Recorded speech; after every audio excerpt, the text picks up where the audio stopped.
Well, hello there. If I look slightly more rattled than usual, it's because I've had 3 hours sleep. I've got my mother in hospital, and I'm currently in the final editing stages of the music video for Death on the Streets, Tax the Rich, which you will see in the coming days. I'm aiming to get it out definitely before Friday, probably sooner rather than later. There's been a lot of work went into this. Basically, whenever I've been in the house and not lecturing, I've been doing this or filming stuff for it. There's some footage that I got sent from all over the place, which I had mentioned a while ago. Not quite as much as I thought would turn up because obviously people have got real life things going on. And I totally get that, because obviously I totally understand that sometimes people have real life that gets in the way. Obviously, with my mum being in hospital at the moment, she had a nasty fall. She had another one while in hospital. There's nothing broken, but on top of her existing health problems, and a brand new one she's just got, which I'll cover in a whole different video if you don't mind. Right, this just right now it's a little bit raw. So I totally get when real life gets in the way. I've also got a nasty dose of cold at the moment. So it's not COVID, don't worry about it. It's just because of the change in the bleeding weather. I think one other thing as well is whenever you're running a karaoke like I do on a Thursday night, you always have your own mic, right? So that you're less chance of getting any bugs and viruses that are doing the rounds. However, as there are only two microphones, one for the audience, one for me, if two people want to get them to sing, they have to use your mic. Now, you see there's a problem right there, isn't there? But it's just part that comes with the territory.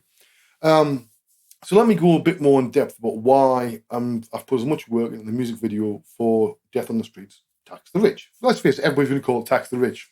You will do, because it's got a rather catchy chorus.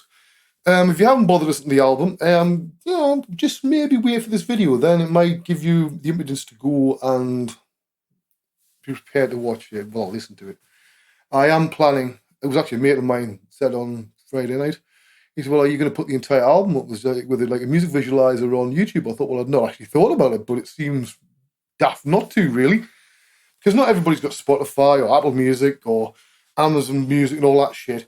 Not everybody wants to buy a CD in this modern age. I do have some small amount, but that's only for people who aren't really part of the digital world. People like my dad, and people who like having physical copies.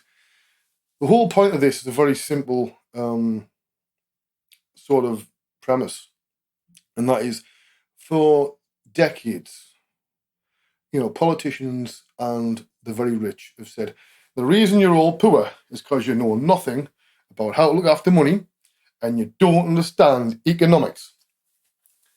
This is some fucking gaslighting right there. This has nothing to do with that. Now, at the end of the video, I go through the top 8 companies in the world, how much they make in a single day. I would urge you to do the same, right? Double check my figures. In fact, I dare you to. And how much do the richest people in the world earn in a single day? It will blow your fucking mind how much money these people make that are telling us we're shit with money. To be fair, they're working within the system that's created. Yes, just about every government in the Western world is beholden to large corporate interests nowadays, whether it's through lobbying or anything else, or donations. You know the score. And I don't care which side of politics it is. They're all equally as guilty. And they are not going to bring in laws when you have, look at the premise we've got now, Richie Sunak. He used to work for one of the big banks. It wasn't JP Morgan Chase, it was one of the other ones. And was a hedge fund manager. This is a guy that's not really, okay, I'll give him the benefit of the doubt. Maybe he's changed his mind, but just on paper, probably not. To be fair, many of the recent prime ministers in the UK have all had the same sort of interests, similar sort of background. I know it's fairly common in other countries in the world. They all have interests all over the place and investments. It's why certain times you think, why don't they just make a law that does this and brings tax from this point of view or from there? Yeah, because they've got fucking interest in that. That's how they make their money outside of politics. I had one person say on the last time, yeah, but if like Jeff Bezos if he's paying more tax, then they're just going to put all the stuff on Amazon up. Yes, that will probably happen. Yes. However, we will all have more disposable income, and the money, hundreds and hundreds of millions, possibly billions, in tax extra could go onto all sorts of things. Say in the UK, the NHS, maybe giving people a living wage, making it so they don't have to make a choice between freezing to death or starving to death. Things like that, little tiny important things. This is something that really bugs me. It's the reason why I wrote the song. It's not going to win a Grammy for songwriting, but it's meant to be catchy and something that you'll find yourself humming. Will it solve everything? No. This video has one purpose and one purpose only: to get people talking and to make them realise we aren't the problem. We never were. That's its point. If it gets people pissed off enough while they're freezing cold, especially in the UK, where we're not lucky enough to have a warm environment, the meter that we have for our gas at the moment, the electric, is going around like a fucking slot machine. We've hardly had the heating on since March because it's so expensive. And there is simply not enough money. We are not alone. Many people I know are in the same sort of circumstance. I know a couple of old people who have had their gas and electricity disconnected. They are so paranoid of the bills. We haven't hit the cold weather yet. If we have a really bad winter, and we used to have really bad ones in the Constant County Durham area, people are going to die. So this is part of it. I would rather people didn't have to use food banks, didn't have to rely on handouts. Things were tight when I was a kid. My parents did the very best they could on next to nothing. The local steelworks had just closed. Virtually nobody had a job. We used to survive on whatever we could. And I would say, well, it's not done me any harm, but, to be fair, yeah, it did.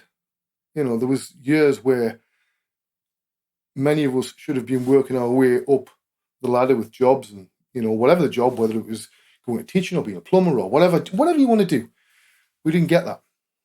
There were just endless YTS schemes and ET schemes and all this, the latest thing to keep people off the jobless figures. And I know this is not just a UK thing. There's many places in the world that are going through various shit at the moment. I've always said, never trust a politician, whether right, left or centre, because no matter who you vote for, a government always gets in. And that's the problem.